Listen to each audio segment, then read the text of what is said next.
ನಮಸ್ಕಾರ ವೀಕ್ಷಕರೇ ಪ್ರಜ್ವಲ್ ರೇವಣ್ಣ ಪೆನ್ಡ್ರೈವ್ ಪ್ರಕರಣದಲ್ಲಿ ದಿನಕ್ಕೊಂದು ಶಾಕಿಂಗ್ ಅಂಶಗಳು ಬೆಳಕಿಗೆ ಬರ್ತಾ ಇದೆ. ಲೈಂಗಿಕ ದೌರ್ಜನ್ಯ ಹಾಗೆ ಅತ್ಯಾಚಾರ ಪ್ರಕರಣವನ್ನು ಎದುರಿಸುತ್ತಿರುವಂತಹ ಪ್ರಜ್ವಲ್ ರೇವಣ್ಣ ವಿದೇಶಕ್ಕೆ ಪರಾರಿಯಾಗಿ ಸಾಕಷ್ಟು ದಿನಗಳಾಗಿದೆ. ಆತ ಈವರೆಗೆ ಎಲ್ಲಿದ್ದಾನೆ, ಏನ್ ಮಾಡ್ತಿದ್ದಾನೆ ಅನ್ನೋದ್ರ ಬಗ್ಗೆ ಯಾವುದೇ ಮಾಹಿತಿ ಇಲ್ಲ. ಆದರೆ ಆತ ಭಾರತಕ್ಕೆ ಬಂದ ತಕ್ಷಣವೇ ಆತನನ್ನು ಬಂಧಿಸಿ ವಿಚಾರಣೆ ನಡೆಸೋದ್ರಲ್ಲಿ ಯಾವುದೇ ಅನುಮಾನ ಇಲ್ಲ.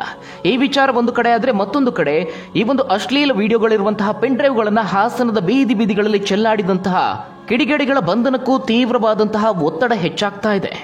ಈಗಾಗಲೇ ಆ ಒಂದು ಪ್ರಕರಣದಲ್ಲಿ ಡ್ರೈವರ್ ಕಾರ್ತಿಕ್, ಶರತ್, ನವೀನ್ ಗೌಡ ಹಾಗೆ ಪುಟ್ಟರಾಜು ಅನ್ನುವವರ ಮೇಲೆ ಗಂಭೀರವಾದಂತಹ ಆರೋಪಗಳಿವೆ.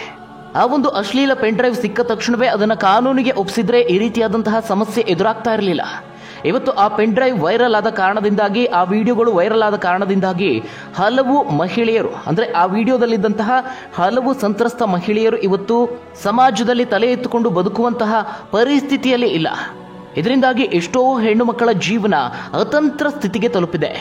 ಆ ಅಶ್ಲೀಲ ವಿಡಿಯೋಗಳು ವೈರಲ್ ಆದ ಕಾರಣದಿಂದಾಗಿ ಅವರ ಸಂಸಾರದಲ್ಲಿ ಬಿರುಕು ಮೂಡಿದೆ.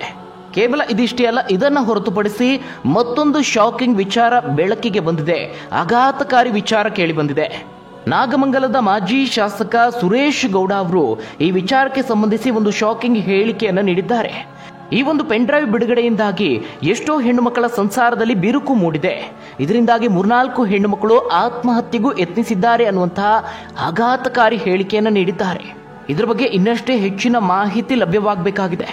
ಆದರೆ ಈ ಒಂದು ವಿಚಾರ ನಿಜವೇ ಆಗಿದ್ದಲ್ಲಿ ನಿಜಕ್ಕೂ ಇದು ಆಘಾತಕಾರಿ ವಿಷಯ ಆಗುತ್ತೆ. ಮತ್ತೊಂದು ಕಡೆ ಈ ಪ್ರಕರಣ ಮತ್ತಷ್ಟು ಗಂಭೀರ ಆಗುತ್ತೆ. ಈ ಸಂಬಂಧ ಮಾಜಿ ಶಾಸಕ ಸುರೇಶ್ ಗೌಡ ಅವರು ಮಾತನಾಡ್ತಾ, ಪ್ರಜ್ವಲ್ ರೇವಣ್ಣ ಮಾಡಿರುವಂತಹ ಅಪರಾಧಕ್ಕಿಂತ ಘೋರ ಅಪರಾಧವನ್ನು ಸಿಎಂ ಸಿದ್ದರಾಮಯ್ಯ ಸರ್ಕಾರ ಮಾಡಿದೆ. ಕಾಂಗ್ರೆಸ್ ಸರ್ಕಾರ ಹೆಣ್ಣು ಮಕ್ಕಳ ಮಾನ ಮರ್ಯಾದೆಯನ್ನ ಬೀದಿಗೆ ತಂದಿದೆ. 4 ಗೋಡೆಗಳ ಮಧ್ಯೆ ನಡೆದಂತಹ ವಿಷಯವನ್ನ ಪೆನ್ಡ್ರೈವ್ ಮಾಡಿ ಹಂಚಿದ್ದಾರೆ. ಇದು ಮಹಾನ್ ಅಪರಾಧ. ತಪ್ಪಿತಸ್ಥರಿಗೆ ಶಿಕ್ಷೆ ಆಗಲೇಬೇಕು. ಕಾಂಗ್ರೆಸ್ ಸರ್ಕಾರ ರಾಜ್ಯದ ಮಾನವನ್ನ ರಾಷ್ಟ್ರ ಮಟ್ಟದಲ್ಲಿ ಹರಾಜು ಹಾಕಿದೆ. ಈ ಪೆನ್ಡ್ರೈವ್ನಿಂದಾಗಿ ಆತ್ಮಹತ್ಯೆಗೆ ಯತ್ನಿಸಿದವರು, ಡಿವೋರ್ಸ್ ಪಡೆದವರು, ಮನೆ ಹಾಳು ಮಾಡಿಕೊಂಡವರ ವಿಚಾರ ಮುಂದೆ ತಿಳಿಯಲಿದೆ. ಈ ಬಗ್ಗೆ ಹೆಚ್ಚಿನ ವಿಚಾರಗಳನ್ನು ಸರ್ಕಾರ ಮುಚ್ಚಿಡ್ತಾ ಇದೆ ಅನ್ನುವಂತಹ ಗಂಭೀರ ಆರೋಪವನ್ನು ಸರ್ಕಾರದ ಮೇಲೆ ಸುರೇಶ್ ಗೌಡ ಅವರು ಮಾಡುತ್ತಿದ್ದಾರೆ.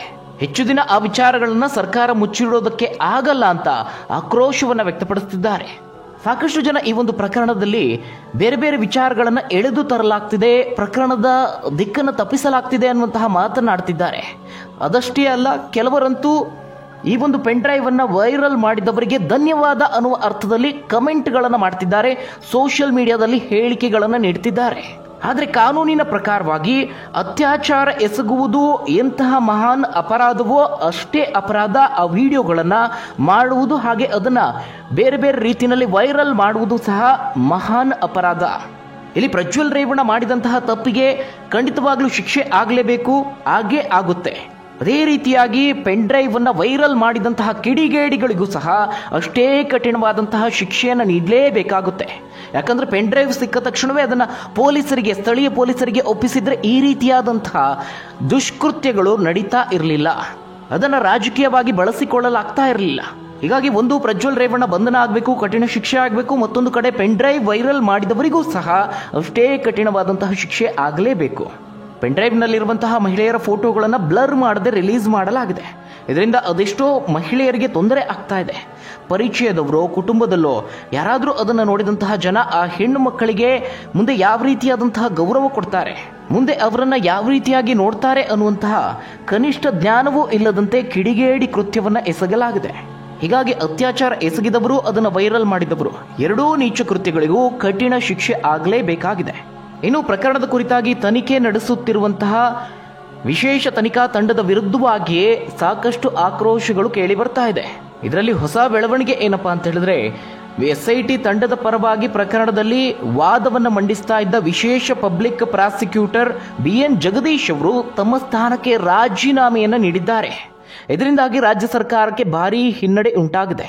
CID ಮುಖ್ಯಸ್ಥರು ಈ ಒಂದು ರಾಜೀನಾಮೆಯನ್ನು ದೃಢಪಡಿಸಿದ್ದಾರೆ. ಇದಕ್ಕೆ ಕಾರಣವನ್ನು ಸಹ ನೀಡಲಾಗಿದೆ. ವಿಚಾರಣಾ ನ್ಯಾಯಾಲಯ ಹಾಗೆ ಸೆಷನ್ಗಳ ಮುಂದೆ ಪ್ರಾಸಿಕ್ಯೂಷನ್ ಅನ್ನ ಸಮರ್ಥಿಸೋದಕ್ಕೆ ರಾಜ್ಯ ಸರ್ಕಾರ 2 ಹಿರಿಯ ವಕೀಲರನ್ನ ಹೆಚ್ಚುವರಿ SPPಗಳಾಗಿ ನೇಮಿಸಿದ ನಂತರದಲ್ಲಿ ಈ ಒಂದು ರಾಜೀನಾಮೆಯನ್ನು ನೀಡಲಾಗಿದೆ ಅಂತ ಮೂಲಗಳು ತಿಳಿಸಿವೆ. ಹಿರಿಯ ವಕೀಲರಾದಂತಹ ಅಶೋಕ್ ಎನ್ ನಾಯಕ್ ಹಾಗೆ ಜಯನಾ ಕೊಠಾರಿ ಅವರನ್ನ ಹೆಚ್ಚುವರಿ ಎಸ್ಪಿಪಿಗಳಾಗಿ ಸರ್ಕಾರ ನೇಮಕ ಮಾಡಿಕೊಂಡಿದೆ. ಇನ್ನು ಪೆನ್ಡ್ರೈವ್ ವೈರಲ್ ಪ್ರಕರಣದಲ್ಲಿ ಮತ್ತೊಂದು ಹೊಸ ಆರೋಪ ಕೇಳಿಬಂದಿದೆ. ಇದೇ ಸುರೇಶ್ ಗೌಡ ಅವರು ಮತ್ತೊಂದು ಆರೋಪವನ್ನು ಮಾಡಿದ್ದಾರೆ. ಪೆನ್ಡ್ರೈವ್ ಕೇಸಲ್ಲಿ ಡಿಕೆಶಿ ಕೈವಾಡ ಇರುವುದು 100% ಸತ್ಯ. ಶಿವರಾಮೇಗೌಡರಿಗೆ ಕೈ ಪ್ರಭಾವಿ ನಾಯಕ 5 ಕೋಟಿ ಕೊಟ್ಟಿದ್ದಾರೆ ಅನ್ನುವಂತಹ ಹೊಸ ಬಾಂಬ್ ಅನ್ನು ಸಿಡಿಸಿದ್ದಾರೆ. ದುಡ್ಡಿಗಾಗಿ ಸ್ವಾರ್ಥಕ್ಕಾಗಿ ಏನನ್ನಾದ್ರೂ ಮಾಡುವಂತಹ ವ್ಯಕ್ತಿ ಶಿವರಾಮೇಗೌಡ. ಆತನ ಹೆಸರು ಹೇಳಿದ್ರೆ ನಮ್ಮ ನಾಲಿಗೆಗೆ ಹುಳ ಬೀಳುತ್ತದೆ. ಅಂತಹ ಕೆಟ್ಟ ವ್ಯಕ್ತಿ ಮನುಷ್ಯನಾಗಿ ಹುಟ್ಟಲೇಬಾರದಿತ್ತು. ಕಳೆದ ಚುನಾವಣೆಯಲ್ಲಿ ನನ್ನನ್ನು ಸೋಲಿಸಲು ಪ್ಲಾನ್ ಮಾಡಿದ್ರು. ಈಗ ಡಿಕೆ ಶಿವಕುಮಾರ್ ಮುಗಿಸಲು ಕಾಂಟ್ರಾಕ್ಟ್ ಪಡೆದಿರುವ ಬಗ್ಗೆ ಅನುಮಾನ ಇದೆ. ಪ್ರಜ್ವಲ್ ಪೆನ್ಡ್ರೈವ್ ವಿಚಾರದಲ್ಲಿ ಡಿಕೆಶಿ ಕೈವಾಡ 100% ಸತ್ಯ. ಅದನ್ನು ಉಪಯೋಗಿಸಿಕೊಂಡು ಅವರನ್ನು ಮುಗಿಸಲು ಪ್ಲಾನ್ ನಡೆದಿದೆ ಅಂತ ಮಾಜಿ ಶಾಸಕ ಸುರೇಶ್ ಗೌಡ ಅವರು ಕಿಡಿಕಾರಿದ್ದಾರೆ. ಇನ್ನು 5 ಕೋಟಿ ಹಣ ವರ್ಗಾವಣೆಯ ಮಾಹಿತಿಯನ್ನು ಸಹ ಅವರು ಬಿಚ್ಚಿಟ್ಟಿದ್ದಾರೆ. ಕಾಂಗ್ರೆಸ್ ಪಕ್ಷದಲ್ಲಿ ನಾಯಕತ್ವಕ್ಕಾಗಿ ಕಿತ್ತಾಟ ನಡೀತಾ ಇದೆ. ಡಿಕೆ ಶಿವಕುಮಾರ್ ಜೈಲಿಗೆ ಹೋದ್ರೆ ನಾನು ನಾಯಕ ಆಗಬಹುದು ಅನ್ನುವಂತಹ ಆಲೋಚನೆ ಹಲವರಲ್ಲಿದೆ. ಹಾಗಾಗಿ ಈ ಕೆಲಸಕ್ಕೆ ಶಿವರಾಮೇಗೌಡ ಒಬ್ಬ ಏಜೆಂಟ್. ಒಬ್ಬರನ್ನ ತುಳಿಯೋದಕ್ಕೆ ಮತ್ತೊಬ್ಬರಿಗೆ ಕಾಂಟ್ರಾಕ್ಟ್ ನೀಡಲಾಗ್ತಾ ಇದೆ. ಕಾಂಗ್ರೆಸ್ ಪ್ರಭಾವಿ ನಾಯಕ ಶಿವರಾಮೇಗೌಡರಿಗೆ 5 ಕೋಟಿ ಕೊಟ್ಟಿದ್ದಾರೆ. HDK ನಾಮಪತ್ರ ಸಲ್ಲಿಸುವ 15 ದಿನದ ಮುಂಚೆ ಹಣ ವರ್ಗಾವಣೆ ಆಗಿದೆ. ಆ ಒಂದು ವಿಚಾರವನ್ನು ಆ ಸಂದರ್ಭದಲ್ಲಿ ಕೇಳಿದಾಗ ಸಾಕಷ್ಟು ಅನುಮಾನ ಮೂಡಿತ್ತು ನನಗೆ. ಈ ವ್ಯಕ್ತಿ ಅಷ್ಟು ಬೆಲೆ ಬಾಳದಿಲ್ವಲ್ಲ, ಮತ್ತೆ ಯಾಕೆ ಹಣ ಕೊಟ್ಟಿದ್ದಾರೆ ಅಂತ ಸಂಶಯ ಮೂಡಿತ್ತು. ಈಗ ಆ ಒಂದು ಸಂಶಯ ನಿಜವಾಗಿದೆ ಅಂತ ಸುರೇಶ್ ಗೌಡ ಅವರು 5 ಕೋಟಿಯ ರಹಸ್ಯವನ್ನ ಬಿಚ್ಚಿಟ್ಟಿದ್ದಾರೆ. ನೋಡಿ ಯಾವ ರೀತಿಯಾಗಿ ಪ್ರಕರಣ ಸಾಗ್ತಾ ಇದೆ ಅಂತ.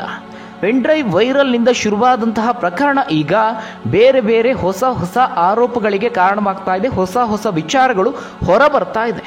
ಒಂದು ದೊಡ್ಡ ಮಟ್ಟದಲ್ಲಿ ಪ್ಲಾನ್ ಮಾಡಿ ಪೆನ್ಡ್ರೈವ್ ಅನ್ನ ವೈರಲ್ ಮಾಡಲಾಗಿದೆ ಅನ್ನೋದು ಎಲ್ರಿಗೂ ಗೊತ್ತಿರುವಂಥ ವಿಚಾರ. ಹಾಸನದ ಬೀದಿಗಳಲ್ಲಿ ಸಾವಿರಾರು ಪೆನ್ಡ್ರೈವ್ಗಳನ್ನು ಹಂಚಲಾಗಿದೆ. ಇದರ ಬಗ್ಗೆಯೂ ಸಹ ಸುರೇಶ್ ಗೌಡ ಅವರು ಸ್ಫೋಟಕ ವಿಚಾರವನ್ನು ಬಿಚ್ಚಿಟ್ಟಿದ್ದಾರೆ. ಪೆನ್ಡ್ರೈವ್ ಅನ್ನು ಹಂಚೋದಕ್ಕೆ 16 ಕೋಟಿ ಖರ್ಚಾಗಿದೆ. ಅದರಲ್ಲಿ 5 ಕೋಟಿ ಶಿವರಾಮೇಗೌಡರಿಗೆ ಬಂದಿದೆ. ಪೆನ್ಡ್ರೈವ್ ಕೊಂಡುಕೊಳ್ಳೋದಕ್ಕಾಗಿಯಾ ಅಥವಾ ಮಾರ್ಫಿಂಗ್ ಮಾಡುವುದಕ್ಕಾಗಿಯಾ ಅಥವಾ ಹಂಚುವುದಕ್ಕಾಗಿಯಾ? ಕೊಟ್ಟವರು ತೆಗೆದುಕೊಂಡವರು ಈ ಬಗ್ಗೆ ಹೇಳಬೇಕು ಅಂತ ಸುರೇಶ್ ಗೌಡ ಅವರು ಹೇಳಿದ್ದಾರೆ. ಎಲ್ಲರ ಮನೆ ಮುಂದೆ CCTV ಇದೆ, ಚೆಕ್ ಮಾಡಲಿ. ಪೆನ್ಡ್ರೈವ್ ಮಾರ್ಫಿಂಗ್ ಮಾಡಿ ಹಂಚೋದಕ್ಕೆ ದುಡ್ಡು ವರ್ಗಾವಣೆ ಮಾಡಲು ಹಣ ಕೊಟ್ಟಿದ್ದಾರೆ. ನಾಗಮಂಗಲದಲ್ಲೂ ಪೆನ್ಡ್ರೈವ್ ಹಂಚಿಕೆ ಆಗಿದೆ ಅಂತ ಸುರೇಶ್ ಗೌಡ ಅವರು ಗರಂ ಆಗಿದ್ದಾರೆ. ಸರ್ಕಾರದ ವಿರುದ್ಧವೂ ಸುರೇಶ್ ಗೌಡ ಅವರು ಗಂಭೀರ ಆರೋಪವನ್ನು ಮಾಡ್ತಿದ್ದಾರೆ. ಕಾಂಗ್ರೆಸ್ ಸರ್ಕಾರ ಹೆಣ್ಣು ಮಕ್ಕಳ ಮಾನವನ್ನ ಬೀದಿಗೆ ತಂದಿದೆ.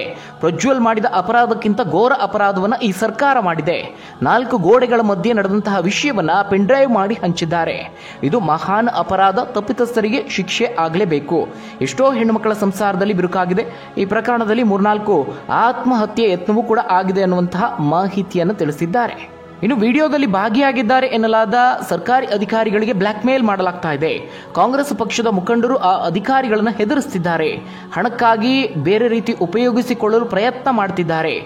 SIT ತನಿಖೆ ನ್ಯಾಯಯುತವಾಗಿ ನಡೆಯುತ್ತಿಲ್ಲ. ಸತ್ಯವನ್ನು ಮರೆಮಾಚಲಾಗ್ತಾ ಇದೆ. ಸಂತ್ರಸ್ತೆಯರಿಗೆ SIT ನ್ಯಾಯ ಕೊಡ್ತಾ ಇಲ್ಲ ಅಂತ ಸುರೇಶ್ ಗೌಡ ಅವರು ಆರೋಪವನ್ನು ಮಾಡುತ್ತಿದ್ದಾರೆ. ಈ ಪ್ರಕರಣವನ್ನು ರಾಜಕೀಯ ಚುನಾವಣೆಗಾಗಿ ಮಾತ್ರ ಉಪಯೋಗಿಸಿಕೊಂಡಿದ್ದಾರೆ ಅಂತ ಗಂಭೀರ ಆರೋಪವನ್ನು ಮಾಡುತ್ತಿದ್ದಾರೆ. ಇದರ ಮಧ್ಯೆ ದೇವರಾಜೇಗೌಡರು ಸಹ ಮತ್ತೊಂದು ವಿಚಾರವನ್ನು ಬಿಚ್ಚಿಟ್ಟಿದ್ದಾರೆ. ನನ್ನ ಬೆತ್ತಲೆ ವಿಡಿಯೋ ಮಾಡೋದಕ್ಕೆ ಒಂದು ಗ್ಯಾಂಗ್ ರೆಡಿಯಾಗಿತ್ತು ಅನ್ನುವಂತಹ ಮತ್ತೊಂದು ರಾಜಕೀಯ ಷಡ್ಯಂತ್ರವನ್ನು BJP ಮುಖಂಡರಾದಂತಹ ದೇವರಾಜೇಗೌಡರು ಹೊರ ಹಾಕಿದ್ದಾರೆ. ನಾನು ಕೂಡ ಸಂತ್ರಸ್ತ, ಈಗಾಗಲೇ ದೂರು ನೀಡಿದ್ದೇನೆ. ಆಗ ಹೆಬ್ಬಾಳ ಠಾಣೆಯಲ್ಲಿ ದೂರನ್ನು ದಾಖಲಿಸಿದ್ದೆ. ಆದರೆ ಪ್ರಜ್ವಲ್ ಪ್ರಕರಣದಲ್ಲಿ SIT ತನಿಖೆಗೆ ಕೊಟ್ಟ ನಂತರ FIR ದಾಖಲಾಯಿತು. FIR ಆದ ನಂತರ ಮತ್ತೆ ಲೈಂಗಿಕ ದೌರ್ಜನ್ಯ ಪ್ರಕರಣವಾಯಿತು ಎಂದರು. ಇನ್ನು ಅಶ್ಲೀಲ ಪೆನ್ಡ್ರೈವ್ ಹಂಚಿಕೆ ಮಾಡಿದವರ ವಿರುದ್ಧವೂ FIR ಆಗಿತ್ತು. ಆದರೆ ಅದನ್ನು SITಗೆ ವರ್ಗಾವಣೆ ಮಾಡಿಲ್ಲ. ಹೀಗಾಗಿ ಪ್ರಕರಣದಲ್ಲಿ ನನ್ನನ್ನು ಸಾಕ್ಷಿಯಾಗಿ ಕರೆಯುವ ಅಗತ್ಯವಿಲ್ಲ. ಆದರೂ ಸಹ ಅಧಿಕಾರಿಗಳು ನನ್ನಿಂದ ಹೇಳಿಕೆಯನ್ನು ಪಡೆದರು. ಲೈಂಗಿಕ ದೌರ್ಜನ್ಯ ಹಾಗೆ ಎರಡನೇದಾಗಿ ಪೆನ್ಡ್ರೈವ್ ಹಂಚಿಕೆ ಬಗ್ಗೆ ಎರಡೂ ವಿಚಾರದಲ್ಲೂ ತನಿಖೆ ಆಗಬೇಕು. ಅಶ್ಲೀಲ ವಿಡಿಯೋ ಬಿಡುಗಡೆ ಬಳಿಕ ಹಲವು ರಾಜಕೀಯ ನಾಯಕರ ರಕ್ಷಣೆ ಆಗ್ತಿದೆ ಅಂತ ದೇವರಾಜೇಗೌಡ ಆರೋಪವನ್ನು ಮಾಡಿದ್ದಾರೆ. ಇನ್ನು ಈ ಹಿಂದೆ ಸಂಸದ ಪ್ರಜ್ವಲ್ ರೇವಣ್ಣನ ಮಾಜಿ ಕಾರು ಚಾಲಕ ಕಾರ್ತಿಕ್ ಪತ್ನಿ ಮೇಲೆ ಹಲ್ಲೆ ನಡೆದಾಗ 3 ತಿಂಗಳ ಹಿಂದೆ ಸರ್ಕಾರಕ್ಕೆ ಪತ್ರವನ್ನು ಬರೆದಿದ್ದೆ. ಆದರೆ ನ್ಯಾಯ ಸಿಗಲಿಲ್ಲ. ಈಗ ಅವರ ಪಕ್ಷದ ನಾಯಕರನ್ನೇ ಮಹಿಳಾ ಆಯೋಗದ ಅಧ್ಯಕ್ಷರನ್ನಾಗಿ ಮಾಡಿದ್ದಾರೆ. ಅದರಿಂದ ಅವರ ಪತ್ರವನ್ನು ಮುಖ್ಯಮಂತ್ರಿ ಪುರಸ್ಕರಿಸುತ್ತಾರೆ. ಅಶ್ಲೀಲ ವಿಡಿಯೋ ಹಂಚಿಕೆ ಮಾಡಿರುವುದು ಘೋರ ಅಪರಾಧ. ಅವರ ವಿರುದ್ಧ ಶಿಸ್ತು ಕ್ರಮ ಕೈಗೊಳ್ಳಬೇಕು ಅಂತ ದೇವರಾಜೇಗೌಡ ತಿಳಿಸಿದ್ರು. ಇನ್ನು ಹಣಕ್ಕಾಗಿ ದೇವರಾಜೇಗೌಡ ಬಂದಿದ್ದ ಎಂಬ ಶಿವರಾಮೇಗೌಡ ಅವರ ಹೇಳಿಕೆ ವಿಚಾರವಾಗಿ ಪ್ರತಿಕ್ರಿಯಿಸಿದ್ದಾರೆ. ನಾನು ಅವರಿಗೆ ಕರೆ ಮಾಡಿಲ್ಲ, ಅವರೇ ನನಗೆ ಕರೆ ಮಾಡಿದ್ರು. ಕೇಂದ್ರ ಸರ್ಕಾರ ಹಾಗೆ HD ರೇವಣ್ಣ ಕುಟುಂಬವನ್ನು ಹೇಗೆ ಕಟ್ಟಿ ಹಾಕಬೇಕು ಅಂತ ಶಿವರಾಮೇಗೌಡ ಹೇಳಿದ್ರು. ಕಾಲ್ ರೆಕಾರ್ಡ್ ಮಾಡಿದ್ದಕ್ಕೆ ಕ್ಷಮೆ ಕೇಳ್ತೇನೆ. ಇದು ದೊಡ್ಡ ಜಾಲ ಇದೆ ಅಂತ ಗೊತ್ತಾದ ಮೇಲೆ ಕಾಲ್ ರೆಕಾರ್ಡ್ ಮಾಡಿದೆ ಅಂತ ಹೇಳಿದ್ದಾರೆ. ಇದಿಷ್ಟು ಪೆನ್ಡ್ರೈವ್ ಪ್ರಕರಣದಲ್ಲಿ ಆಗಿರುವಂತಹ ಒಂದಷ್ಟು ಬೆಳವಣಿಗೆಗಳು. ತಪ್ಪದೆ ನಿಮ್ಮ ಅನಿಸಿಕೆ ಅಭಿಪ್ರಾಯವನ್ನು ಕಮೆಂಟ್ ಮೂಲಕ ತಿಳಿಸಿ.